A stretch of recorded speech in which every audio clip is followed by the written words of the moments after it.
자, 이렇게 준비되어 있는 패킷 트레이서에 맥어드레스랑 IP 주소를 설정해 두고, 맥어드레스는 뭐 자동으로 설정되어 있는 걸 확인해서 이렇게 써준 거예요. 그러면 이 컴퓨터에는 ARP 테이블이라고 하는 게 있는 거고요.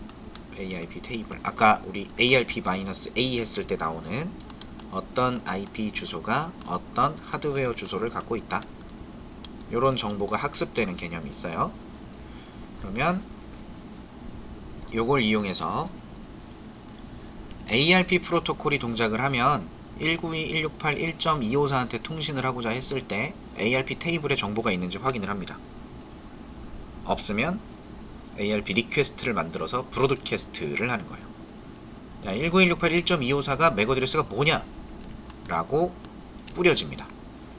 얘는 전달받아서 그냥 버릴 거고, 1.254라는 IP를 갖고 있는 요 라우터 입장에서는 나한테 요청이 들어온 거네?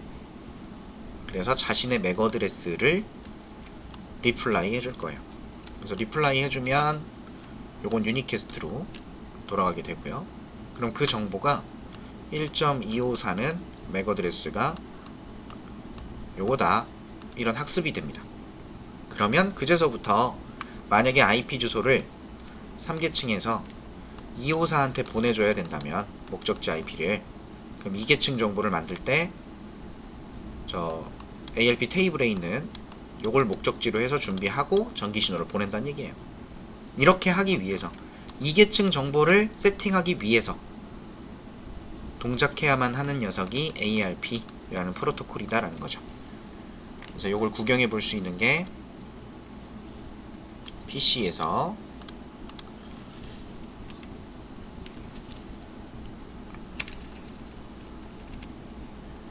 ARP-A 했을 때 ARP 테이블을 보는 거고요.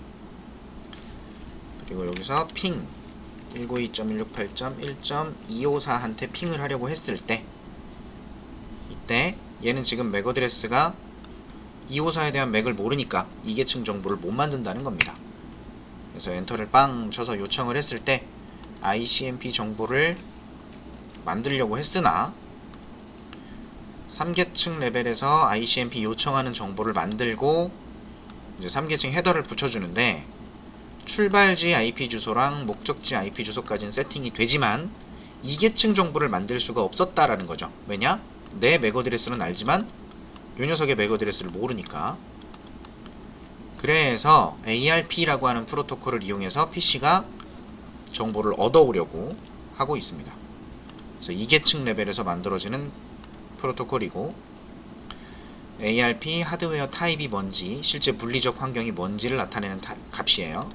프로토콜 타입은 IP, 3계층 주소가 뭔지, 어떤 종류인지 알려주는 거고, IP죠. 하드웨어 주소는 지금 여기서 맥어드레스이기 때문에 하드웨어 타입에 따라서 이 하드웨어 주소의 길이가 달라집니다. 왜냐면 이 랜에서는 이더넷이라는 환경이기 때문에 이더넷에서는 맥어드레스가 2계층 주소로 사용이 돼요. 근데 라우터와 라우터를 거쳐가는 곳이라든지 아니면 그 라우터가 연결되어 있는 요 환경이 좀 다른 환경도 있어요. ATM이라고 부르는, 현금인 줄기 말고요, ATM이라고 하는 환경이나 아니면 프레임 릴레이라고 하는 환경들이 있습니다. 이런 환경들은 물리적으로 웬 환경에서 좀 달라요. 우리랑 쓰는 방식이 다르기 때문에 이때는 그 맥어드레스를 쓰는 게 아니라 다른 2계층 정보를 사용합니다. 그래서 거기에 따라서 하드웨어 타입이 달라지는 거예요. 거기에 따라서 하드웨어 주소로 사용되는 녀석의 길이도 달라지겠죠. 자, 이런 것들은 고급 기술이니까 지금 뭐 이해할 필요는 없고요. 우린 이더넷만 이해하는 걸로 하면 됩니다. 그래서 프로토콜 랭스는 IP 프로토콜이니까 4바이트, 그 다음에 OP 코드 1번은 요청하는 거, 출발지 맥어드레스는 PC의 맥, 보내는 사람, 그리고 IP 주소는 나, 그리고 3계층 정보는 알고 있기 때문에 3계층 타깃이 누군지, 홍길동씨, 근데 맥어드레스를 모르는 상태. 요렇게 해서 ARP 정보를 만들고 목적지 브로드캐스트로 출발지 내가, 그래야 나중에 여기로 응답을 주겠죠. 이렇게 보내진다라는 겁니다. 그러면 브로드캐스트가 된다. 브로드캐스트가 된다. 슝슝. 스위치는 맥 어드레스까지를 이해할 수 있는 2계층 정보까지를 알 수 있는 녀석이고, 이 녀석이 맥 어드레스 목적지를 확인했는데 그 목적지가 올 F예요. 그러면 전달받은 포트를 제외하고 나머지는 다 이렇게 뿌립니다. 브로드캐스트를 해줍니다. 얘가. 그리고 라우터는 브로드캐스트 정보를 딴 데로 넘기지 않죠. 여기까지만 동작을 하는 거고요. 그래서 얘는 지금 ARP 안에 들어있는 IP 주소가 자기 게 아니니까 버리고, 얘는 IP 주소가 1.254네? 대답해줘야지. 나는 1.254인데 내 맥 어드레스는 이거야. 내가 홍길동이야. 받아.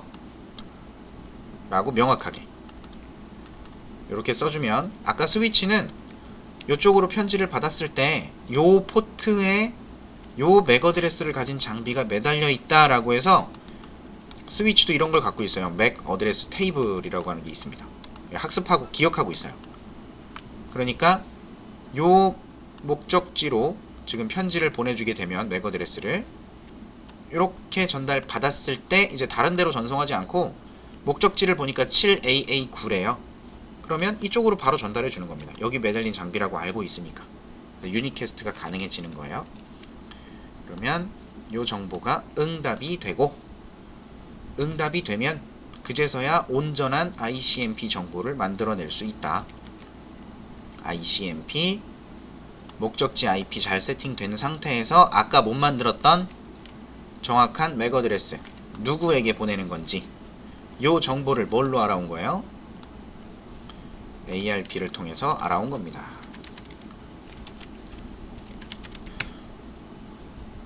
정보를 학습해왔다라고 알 수 있죠. 요게 ARP 테이블인 거예요. 저걸 통해서 슝슝슝슝 이렇게 ICMP가 동작되고 있는 거죠. ARP의 흐름만 잘 이해해 주시면 되고요. 아까 말씀드린 것처럼 연결되어 있는 하드웨어 타입에 따라서 ARP의 종류도 되게 다양합니다. ARP, 리버스 ARP 이런 것도 있어요. 리버스. 요거는 ARP는 IP 3계층 논리적 주소를 기반으로 해서 맥 어드레스 2계층 하드웨어 주소를 알아올 수 있는 그런 형식이고, 얘는 반대예요. 맥 어드레스를 이용해서 3계층 정보를 얻어올 수 있는 그런 역할을 합니다. 여기서 동작하지 않고 다른 하드웨어 타입에서 동작을 해요. 그래서 이더넷에서는 ARP밖에 볼 게 없으니까 다른 종류의 ARP도 있나 보다 정도만 그냥 언급하고 넘어가도록 하는 거예요. 그래서 ARP가 뭐 하는 건지는 알겠죠? 홍길동씨 어디 앉아 계세요? 이걸로 설명이 가능하죠. 그래서 ARP 프로토콜은 중요한 프로토콜 중에 하나니까 이거 좀 기억해 주셔야 됩니다.